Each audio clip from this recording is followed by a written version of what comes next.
दीपावली आने वाली है जी, तो दिवाली को लेकर महालक्ष्मी को कैसे प्रसन्न किया जा सकता है? ऐसा कौन सा उपाय इस साल लोगों को करना चाहिए? देखिए, धन प्राप्ति के लिए मैं एक ऐसा उपाय बताता हूं जिस उपाय को यदि किया, मजाल नहीं कि आपके 7 जन्म की दरिद्रता ना नष्ट हो जाए। पहली तो प्रतिज्ञा कीजिए बिफोर सनराइज उठने की, और केवल उठना नहीं है, उठ करके स्नान करने के बाद सूर्य को जल अर्पित करके आदित्य हृदय स्तोत्र का पाठ कीजिए। अगेन रिपीट, आदित्य हृदय स्तोत्र का पाठ कीजिए और सूर्य को जल अर्पित करके ना 7 बार प्रदक्षिणा कीजिए। जब हम भगवान के मंदिर में जाते हैं तो घूमते हैं, चारों तरफ परिक्रमा है। जब एक ही जगह खड़े होकर घूमते हैं तो प्रदक्षिणा है। सूर्य की 7 प्रदक्षिणा, सूर्य को जल, और जल अर्पित करते समय जल में अक्षत जरूर होना चाहिए। तांबे के लोटे से जल अर्पित कीजिए। 1 साल करके देख लो, ना आपकी आर्थिक स्थिति में परिवर्तन हो जाए तो मुझे बताना। एक तो ये हो गया, ये तो सार्वभौमिक उपाय है। अब बात आती है कि दीपावली पे क्या उपाय करें। तो देखिए, दीपावली के उपाय में ना एक बहुत छोटा सा उपाय बताता हूं, और इस बार आपके जो भी दर्शक हैं करके देखें। हम दीपावली पे दिए जलाते हैं, हालांकि आजकल तो भाई लड़ियों का समय आ गया, लेकिन जब हम दिए जलाते हैं तो मोस्टली ना दिए 2 तरीके के, एक तेल का दिया है और एक घी का दिया है। आप दोनों दिए बना लीजिए। जो तेल का दिया है वो तो आप अपने घर में ना, जो घर का साउथ डायरेक्शन उस दिशा में रख दीजिए, और जो घी का दिया है उसको उत्तर दिशा की तरफ रख दीजिए। इतना छोटा सा प्रयोग करो ना आप, दीपावली पर करके देखो, आने वाले समय में आपको परिवर्तन स्पष्ट रूप से दिखेगा। बहुत छोटी सी बात दोबारा रिपीट कर देता हूं, तेल का दिया घर के दक्षिण दिशा की, जो दक्षिण दिशा लगे, और घी का दिया जो घर की उत्तर दिशा लगे, जला के रख दिए। बाकी आप जो भी आपको डेकोरेशन करना करो, ज्यादा नहीं कर सकते हो, 5-5 दिए दोनों तरफ रख दो, मां लक्ष्मी कृपा मिलेगी। दूसरा एक छोटा सा और उपाय बताता हूं, जब धन प्राप्ति की बात आई है तो वो भी दीपावली पे। आपके घर में झाड़ू होती है, झाड़ू को लक्ष्मी माना गया है। दीपावली पे आपके घर बहुत से लोगों का आना जाना होता है, झाड़ू नहीं दिखनी चाहिए किसी को भी। हाँ, झाड़ू छुपा के रख दीजिए।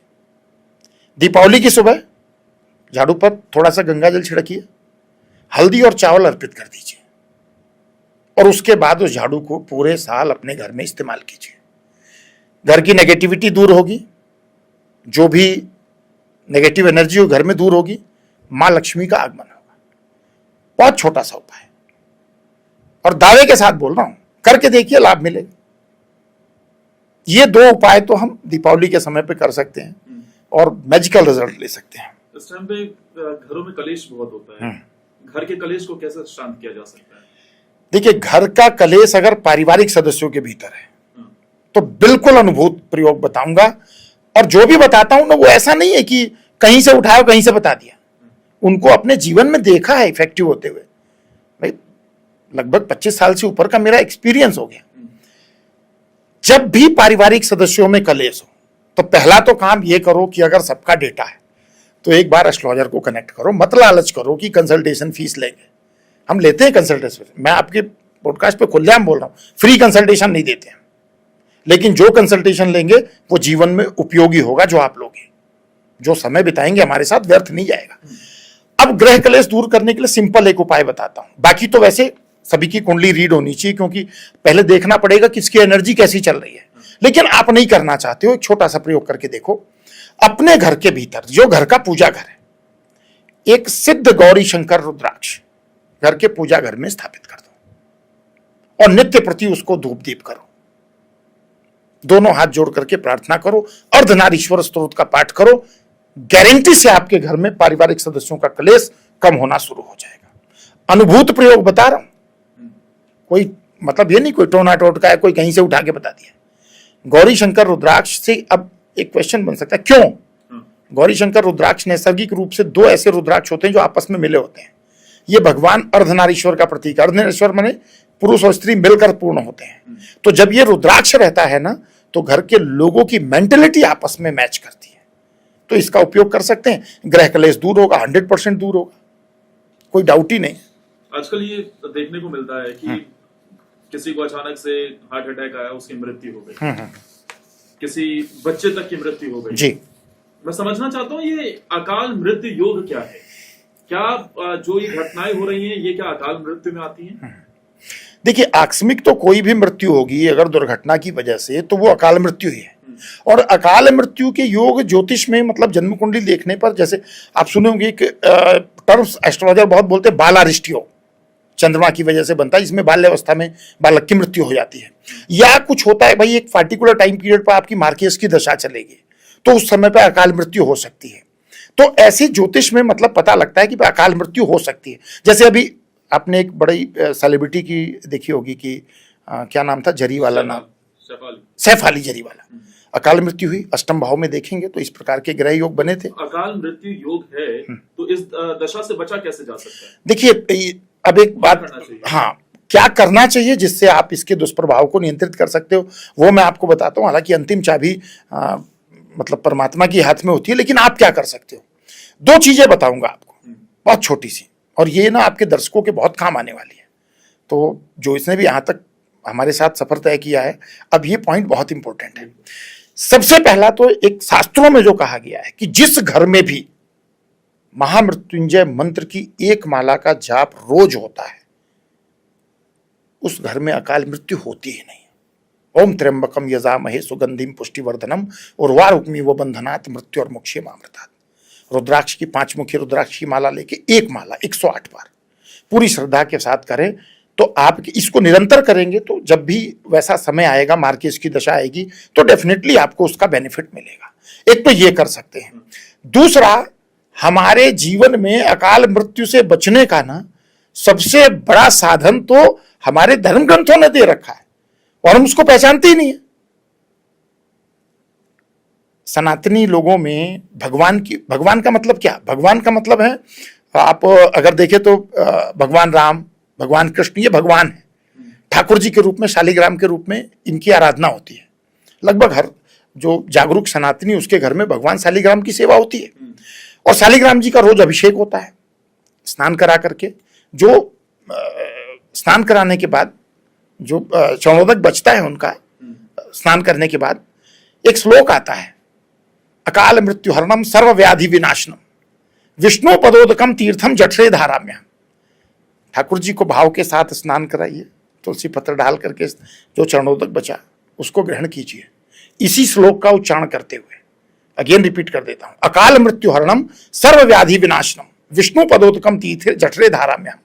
यानी जिन लोगों ने घर में ठाकुर जी को रखा है, उन लोगों को इन बातों का ध्यान रखना चाहिए। बिल्कुल ध्यान रखना चाहिए, और अकाल मृत्यु ऐसे ही दूर रहे। दोबारा हमारे दर्शकों के लिए बता दीजिए प्लीज, ठाकुर जी को जब आप स्नान तो क्या बात का ध्यान? हाँ, इसमें दो चीजें हैं। एक तो जब ठाकुर जी शालिग्राम के रूप में है, तो घर के पुरुष सदस्य को चाहिए स्नान कराना।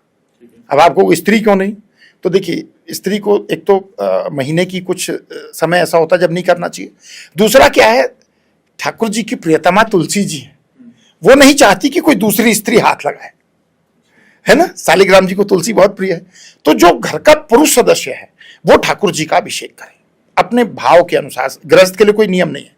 और जब वो अभिषेक कर देते हैं, नहला देते हैं, उनको स्नान करा देते हैं, तो जो जल बचता है उसको हाथ पे लेकर के अकाल मृत्यु हरणम सर्व व्याधि विनाशनम विष्णु पदोदकम तीर्थम जठरे धाराम्याम, ये कहते हुए उसको ग्रहण कर लीजिए।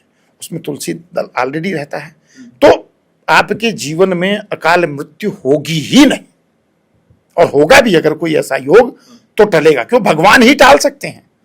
आप ये सोचो आचार्य राजकुमार पांडे आपको अकाल मृत्यु से बचा लेंगे, तो टोटली आचार्य राजकुमार पांडे के पास केवल रास्ता है, रास्ता आपको बता देंगे, चलना आपको पड़ेगा, परिवर्तन जरूर आएगा। तो ये अकाल मृत्यु से बच सकते हैं। अच्छा, इस टाइम पे हम देख रहे हैं कि लोग बहुत ज्यादा डिप्रेस हैं, बहुत ज्यादा दिमाग संतुलित नजर नहीं आता है, चिंतित रहते हैं, लोगों की सेक्सुअल लाइफ भी बहुत ज्यादा डिस्टर्ब नजर आती है। कैसे इन सब चीजों को ठीक किया जा सकता है? देखिए, सबसे पहली बात तो ना, सेक्सुअल लाइफ डिस्टर्ब होने में डेफिनेटली आज के वर्तमान परिवेश का भी उसमें बहुत बड़ा रोल है। क्योंकि एक बार व्हाट्सएप पर मुझे एक संदेश मिला कि जो लोग पहले ऋषि मुनि थे और वो कॉर्पोरेट में जॉब करते हैं, मतलब उनको कॉर्पोरेट की अपनी जॉब के अलावा कोई दिन दुनिया से मतलब नहीं होता है। लेकिन जन्म कुंडली को देख करके हम इन चीज़ों को सुधार सकते हैं, सेक्सुअल लाइफ को भी इंप्रूव कर सकते हैं। आपको आश्चर्य लगेगी, अरे आचार्य जी आप मतलब ये भी करते हैं? तो ये मैं करता नहीं है, कुंडली में है। कई बार आप देखेंगे कि लोगों का विवाह तो हुआ, शादी भी चल रही है, लेकिन बस ढो रहे हैं शादी को। सेक्सुअल लाइफ क्यों नहीं अच्छी हो रही? अगर जन्म कुंडली का 12th हाउस जो आपके बेडरूम को रिप्रेजेंट करता है वहां पर नेगेटिविटी है तो आप अपने पार्टनर से सेटिस्फाइड नहीं हो, और जब सेटिस्फाइड नहीं होंगे तो डेफिनेटली प्रॉब्लम आएगी। तो सेक्सुअल लाइफ अगर इंप्रूव करनी है तो पहले पति पत्नी की कुंडली को देखिए, 12th हाउस में जो नेगेटिव इंपैक्ट है उसको दूर कीजिए, उस पर प्रॉपर काउंसलिंग भी बहुत अच्छा काम करती है। मैंने बहुत से लोगों की मैरिज लाइफ में इस चीज को इंप्रूव कराया और उसके अच्छे रिजल्ट आए। पंडित जी इस वक्त लोग बहुत ज्यादा स्ट्रेस में रहते हैं, चिंता में रहते हैं, उनकी सेक्सुअल लाइफ बहुत ज्यादा डिस्टर्ब नजर आती है। क्या इसमें भी कोई ग्रहों की दिशा होती है कि सेक्सुअल लाइफ डिस्टर्ब, उसे कैसे ठीक किया जा सकता है, कोई उपाय? अगर मैं कहूं आदर्श जी तो बहुत यूनिक क्वेश्चन आपने पूछा, क्योंकि ये आज की एक बहुत बड़ी समस्या है। जब मैं कंसल्टेशन देता हूं तो उसमें ये बात निकल कर आती है कि मतलब मैरिज लाइफ में सब कुछ अच्छा नहीं चल रहा, अट्रैक्शन पार्टनर के लिए खो रहा है। सेक्सुअल लाइफ डिस्टर्ब होने के दो कारण हैं। एक तो अगर आपकी जन्म कुंडली में चंद्रमा की स्थिति अच्छी नहीं है, उस पर शनि या राहु का प्रभाव है, तो मानसिक रूप से आप थोड़ा सा परेशान रहते हैं, और जब व्यक्ति मानसिक रूप से परेशान होगा तो सेक्सुअल लाइफ डिस्टर्ब होती है। दूसरी सबसे बड़ी बात यह है, थोड़ा जल्दी में करता हूं इसको, कि जन्म कुंडली में 7वां भाव तो विवाह का है, लेकिन 12वां भाव आपकी बेडरूम लाइफ का है। किसी भी मैरिज लाइफ में एक इंपॉर्टेंट रोल होता है बेडरूम हाउस का। अगर बेडरूम लाइफ आपकी अच्छी है तो मैं कहूंगा कि आपकी मैरिज लाइफ अच्छी है। इसके लिए आप एक एस्ट्रोलॉजर को कंसल्ट करें, जो आप दोनों की कुंडली को रीड करेगा, 12th हाउस के जो भी इंपैक्ट है उसको स्टडी करेगा, आपको गाइडेंस देगा, और आपकी सेक्सुअल लाइफ भी एस्ट्रोलॉजर इंप्रूव करा सकता है। तो ग्रहों का प्रभाव तो होता है। अगर 12वें घर पर नेगेटिव इंपैक्ट है तो आपकी सेक्सुअल लाइफ को लेकर के आपकी संतुष्टि बहुत अच्छी नहीं रहेगी, और ज्योतिष यहां आपकी बहुत अच्छी मदद कर सकता है।